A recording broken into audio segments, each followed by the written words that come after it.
आता या piston ring आहे बरोबर, कॉम्प्रेशन रिंग बरोबर. आता ह्या जर आपल्याला काढायचं असते, जर आपल्याला काढायला काय लागतील, यांची जीप जास्त झाली बरोबर. जीप कशामुळे होणार आहे, तर या पिस्टनचं काय होणार आहे, रिसिप्रोकेटिंग मोशन होईल बरोबर. म्हणजे वर खाली मोशन असणार बरोबर की. म्हणजे यांचं या रिंगाचं काय होणार आहे, फ्रिक्शन होणार कोणासोबत, लायनर सोबत फ्रिक्शन होतं. आता ते फ्रिक्शन होऊन या काय होणार आहे, या रिंगा काय वर्नआउट होणार बरोबर. म्हणजे काय जास्त स्लिप झाल्यामुळं या काय होणार आहे, वर्नआउट होणार. आणि त्याच्यामुळं काय होणार आहे, जो क्लिअरन्स आहे बरोबर, जो एज गॅप आहे त्याच्यामधला जो एज गॅप आहे काय होणार आहे, वाढणार आहे. काय होणार आहे, वाढणार. तो वाढल्यानंतर काय होणार, वाढल्यानंतर काय होणार, या मुंबा आपल्याला कशासाठी असतात, स्लिप पर्पजसाठी बरोबर. कशासाठी असतात, स्लिप पर्पजसाठी. आता या वर्नआउट झाल्यामुळे काय होणार आहे, गॅप वाढल्यानंतर काय होणार आहे, याच्यामधनं काय होणार आहे, ऑपरेशन स्लिप होतं. लक्षात ऑपरेशन काय होणार आहे, कारण का क्लिअरन्स वाढणार ना कळलं का. मग या मुद्दे आपल्याला करावं लागतील, रिप्लेस करावे लागतील.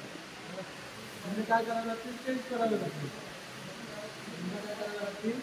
चेंज करावं लागतं. आता चेंज करायचं म्हटलं आपल्याला तिथलं पहिलं काढावे लागणार. काय करावं लागणार आहे, काढावे लागणार बरोबर की. तर ह्या करण्यासाठी काय असणार आहे, कळलं का, याला काय म्हणतात, एक्सपांडर. काय म्हणतात, एक्सपांडर. याचा वापर करून आपण काय करणार आहे,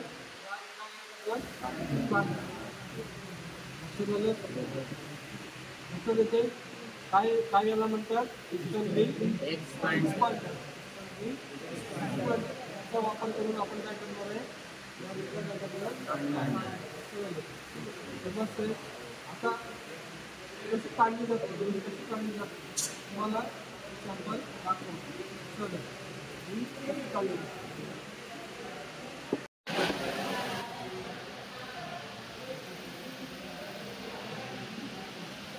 बघा रिंग लँड वरती आपण काय केलं, पिस्टन रिंग एक्सपांडर सेट केलं कळलं का.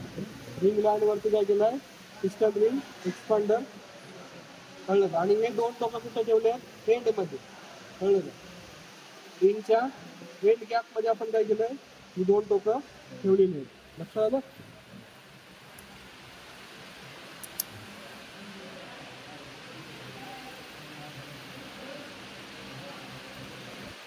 समजलं.